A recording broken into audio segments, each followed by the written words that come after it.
ใจเลย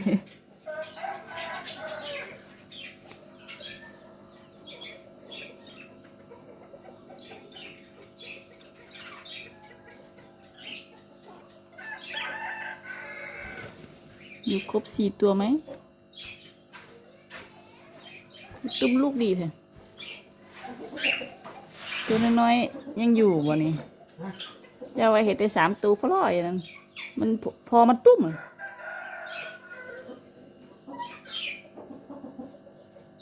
พี่ตัวน้อยๆได้อยู่พี่ตัวน้อยๆอยู่พี่บ่มันไปอยู่นอกพี่พอมันตุ้มได้3 ตัวนั่นเนาะ